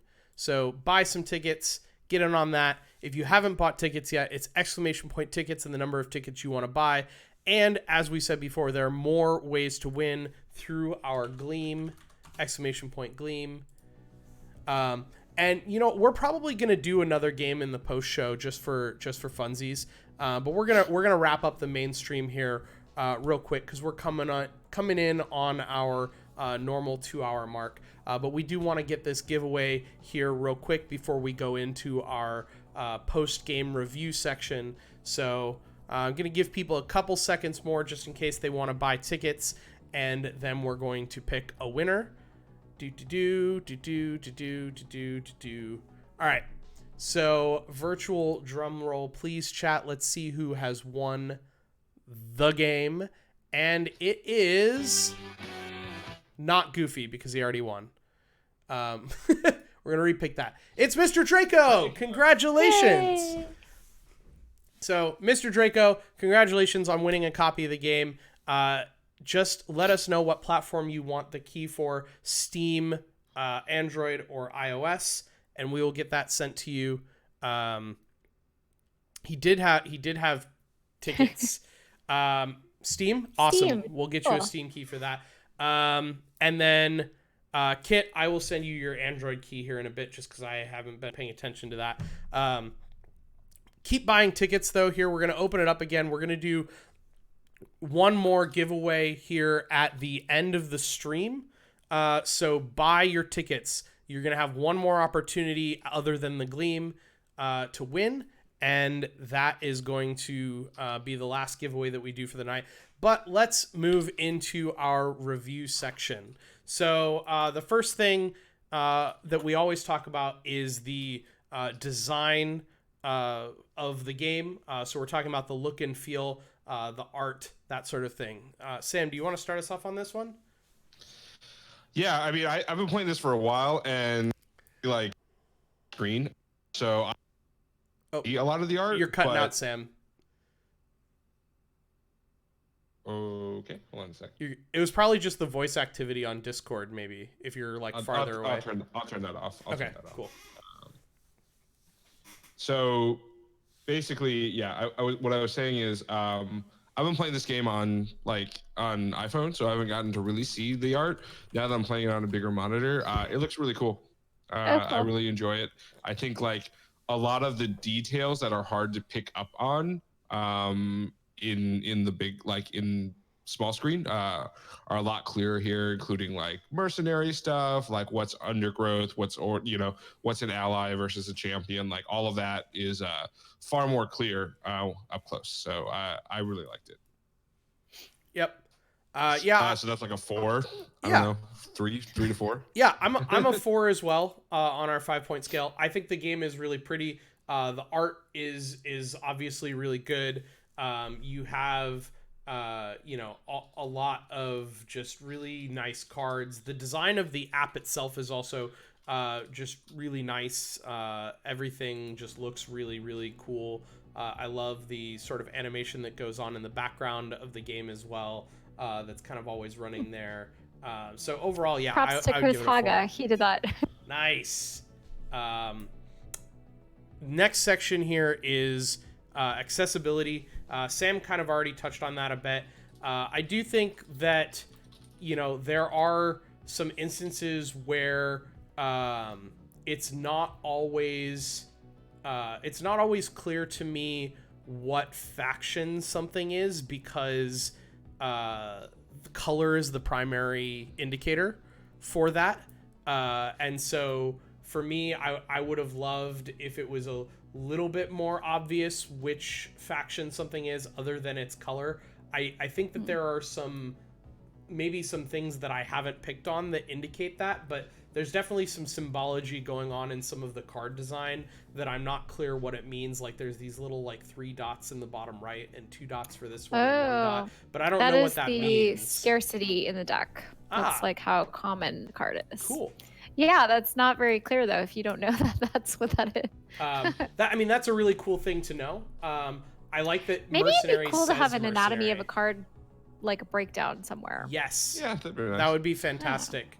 So yeah, I like that there's different symbols, right? But definitely, I can't tell the factions apart all the time.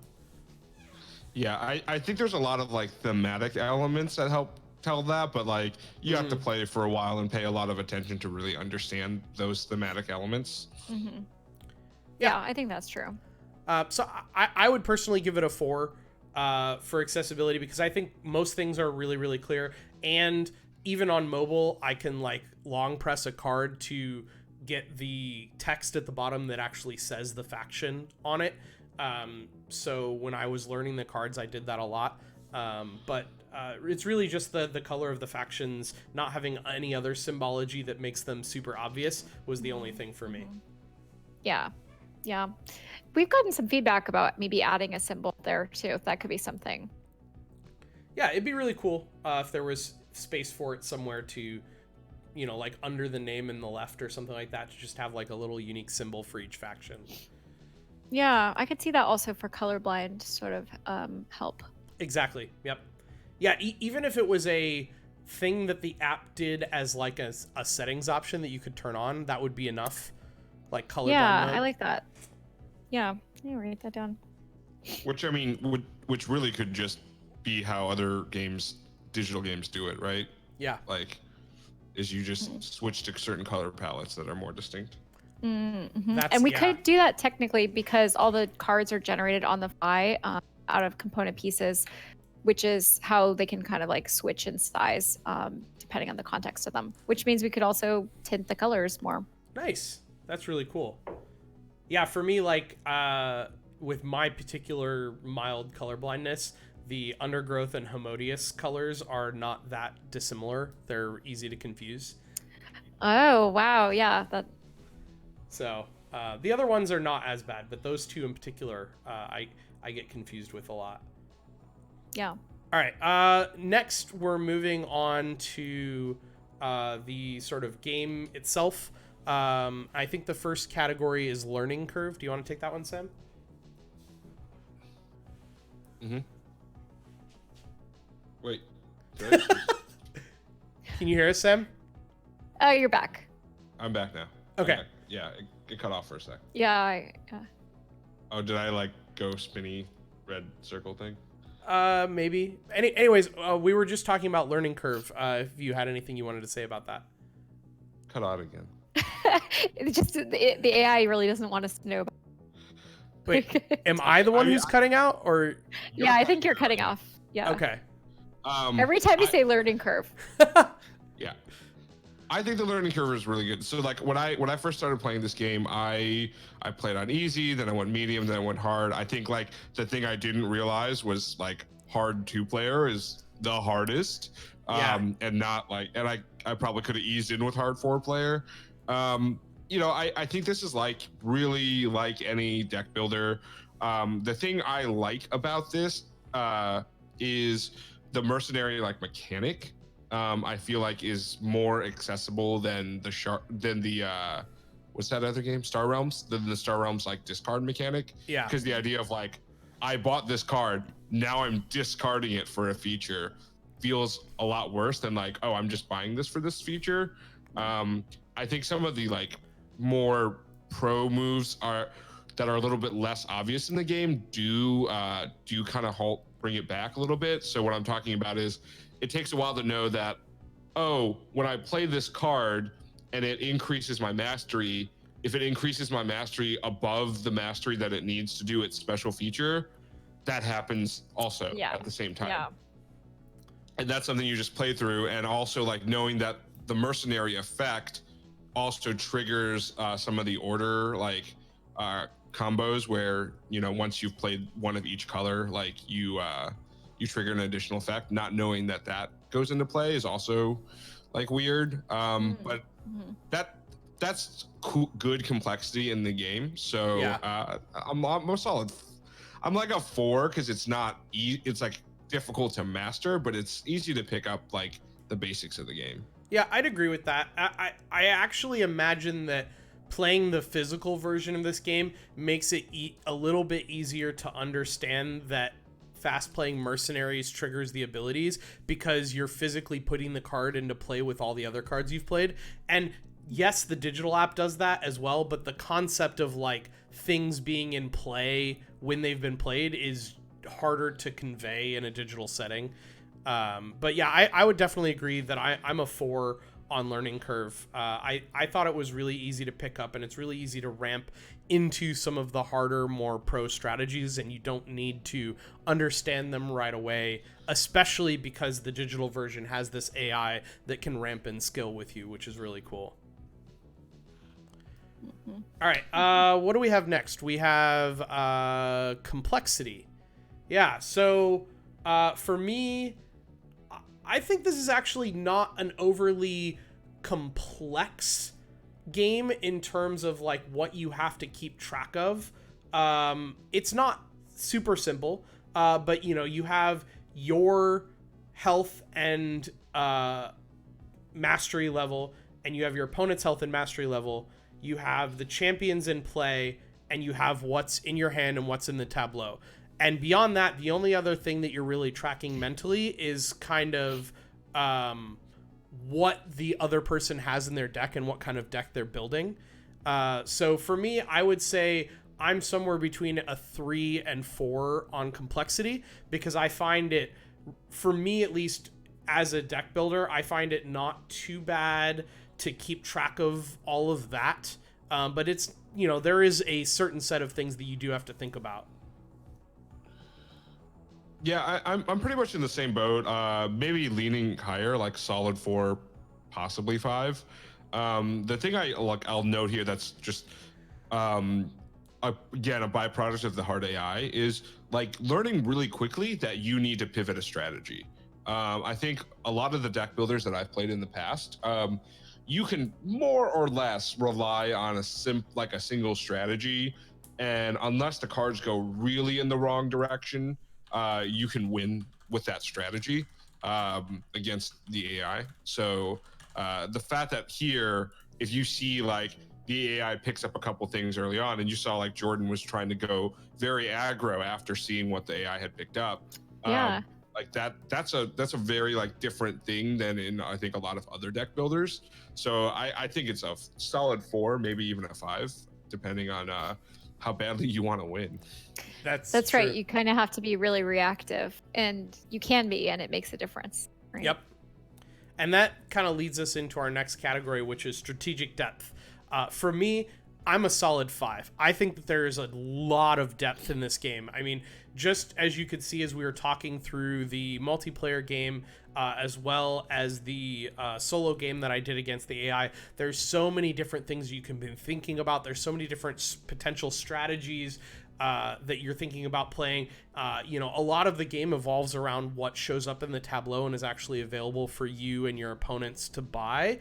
But at the same time, you're shaping different strategies around that. You're not, I feel like, you know, you are a little bit forced into some strategies based on what's available, but at the same time, there's still a lot of different options for how you can play the game, especially with the mercenaries bringing in fast play. And for me, I love playing this game because it is like very, very high depth, and my brain just wants to dive deep into thinking about how I can better play the game. And that's why having a challenging hard AI is like perfect, because I play this game all the time. Yay.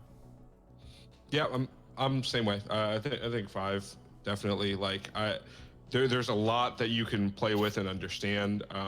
I think that like the only real downside, I feel like, and Jordan and I have talked about this. We talked about it in post show last week, which was you can like once you've played enough, you can know when the luck is against you very early on, and it like you just. I mean, Jordan and I both talked about this. We'll hit the reset button if it like goes too out of control very early on, because you know there's no way digging out of it.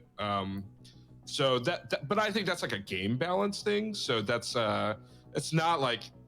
I don't think of it as a big strike. Like games do that. So yeah. And that's also kind of random games do that. Yeah. That's like a very high level of play thing as well. Like in that solo game that we played, I probably I was very confident that I was going to lose when that second Numeri drones came up. I knew for sure I was going to lose when the AI got General Decurion. Like there was no way I was going to win at that point. And we played it out because we wanted to show people how the full game goes. But you know, if I was just trying to play a lot of games quickly, I definitely would have bailed on that game very early because I knew I was going to lose. Last category. You want to take this one, Sam? Excitement. How excited are you to play this game again? I mean, I'm super excited to play it all the time. I think like there's a Jordan and I have talked in the past about how there's a demographic of game where it's just strictly better digital. I feel like this is a really good example of like a game that is strictly better digital, and I think that's what makes it really enjoyable. So I'd be very excited. I could see that, you know, certain people in my friend group might not really like this strategic level of play, like how deep it is, and so they might be turned away by it. But I think I would like definitely give it a chance, because I don't think that no matter how good you are, I don't think there's like always going to be a runaway winner. So I kind of like that. Yeah, I agree. I mean, I'm a 5 for excitement. I love playing this game. I play it all the time. I mean, I already said earlier that I've played like 250 games on my phone already. I've only had the game for like a month or something like that. So that's, you know, I play it a lot. Even more because we have the AI, so I don't have to play against other people all the time. I think that this... I'm struggling to think of any deck builder that I've ever played that I think is better than Shards of Infinity. I'm just going to say that. Like, I actually think this is the best deck builder I've ever played right now. Maybe I'm forgetting some, like, super awesome deck builder that I've played and loved, and it's just not coming to mind. But all the ones I can think of, this is the best. We talked about this a little bit on some of our past shows when we were talking about this game coming up, but... this is the same designer as Ascension, as Theresa mentioned at the beginning. This, to me, improves on a lot of the things that Ascension got right and got rid of some of the things that you didn't need. Like, for those of you who haven't played Ascension, one of the big differences between this and that game is that when you attack things, you're attacking monsters that show up in the tableau, and they stay there until they get defeated, which not only can have the effect of slowing the game down if people aren't getting the cards to attack them, but it also... contributes a little bit more to the solitaire-like feel of deck builders. Dominion being the best example of that, where it's basically like 4-player solitaire, unless you have attack cards. But by getting rid of that and making the monsters actually the other players that have health that you're attacking, just to me makes it such a huge elevation of the game. Sam? Yeah, I think the really interesting thing there, again, in contrast to like Ascension, Star Realms, things like that, is there isn't a general set of economy cards that you can buy from, which you would think would make the game more random. But I don't think it has that kind of effect, right? So in those games, there's always a version where you can buy 2 attack, buy 3 like purchasing power, essentially. And the that this doesn't have it, but still manages to have like good gameplay. I think it's real credit to it. I think my only questions are like, if there's an expansion, how does the expansion affect gameplay? Because I think like with Ascension, it's very different depending on which expansions you're playing. And I feel like I love the core game so much that like, I hope anything that comes out in the future still has that balance. Yeah, well, there are a couple of expansions already, or there's at least one out, and I believe there's another on the way. Relics of the Future is out physically, but not digitally yet. And I know that one of the big things that one does is differentiate between what character you have versus your opponents. So I think there's going to be some specialization in what you're going to do. But to Sam's point, that you thought that this plays really well digitally, I really think that the physical designers thought a lot about the digital experience when they designed the game, because they'd already seen Ascension and other games they've worked on. So I think they were able to take some of that previous experience and success and think about it, going into the physical, knowing there'd be a digital copy, because this digital one was in the works before the physical one even shipped. That's awesome. Yeah, That's really impressive. Yeah. I can't wait to see what comes for this game in the future, because this is just, you can really tell what what you just said about the digital game being already in the works before the physical game shipped. Like, you can tell that how close knit that relationship is in how well the digital version was produced and in how well the game shows itself digitally. That is, I think Sam mentioned it earlier about how this is one of those games that may actually be better in digital form than physical form, and I'd absolutely agree with that. Yeah. Well, Bree, you asked what the development time is. I don't know what the total for the physical one was, but for digital, we tend to do 6-month development for our board games. So this was about 6 months. That's really impressive. That's amazing. Yay. Cool. I think that's all we have here for the main show. As always, stick around for the post show. But first of all, Theresa, thank you so much for joining us tonight. It's been amazing having you. This is an amazing game, and we have really, really, really enjoyed it so far. Thanks for hosting. This is so fun. And right before we go away into the post show, y'all, we are going to pick one more winner of the giveaway. So for those of you who are rolling in late, I see you, Let's Jill. Make sure to buy tickets for the giveaway. ! Tickets, the number of tickets you want to buy based on how many tilts you have. If you have no tilts yet, you can get 10 tilts for free right now by following the stream. And you can win yourself a free copy of Shards of Infinity, which, as you've heard earlier, I'm saying is the best deck builder of all time. So, absolutely amazing game. That is really high review from Jordan, considering he lost twice tonight. Yeah. Just saying.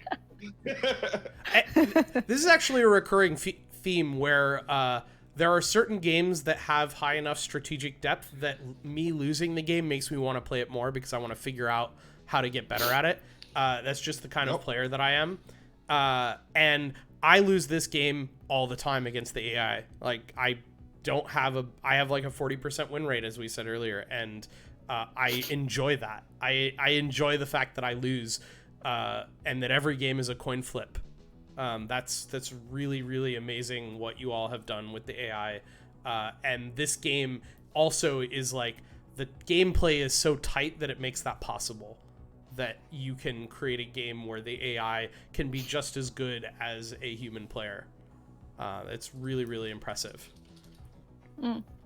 So get those tickets in, chat. We are going to pick the winner here in just a few seconds. Sam, did you have any closing words you wanted to say about the game while we're letting people buy tickets? Buy tickets. All right, y'all. No. Go ahead, Sam. No, that was it. That was it. Just buy tickets. Okay. I was gonna vamp, but I don't need to. You've all had a chance to buy tickets. If you have not, you're missing out, because this is a fantastic game. We are gonna pick the winner here of our giveaway in 5, 4, 3, 2. Goofy, why are you saying wait? You already won. We're not waiting on Goofy. Yeah, we're not waiting on Goofy. And we're going to pick the winner right now. And it's not Mr. Draco because he already won. It's not Mr. Draco. Mr. Draco buying the baller tickets is winning again. All right, let's try another winner. Kit already won. Man, you people in your max ticket buys.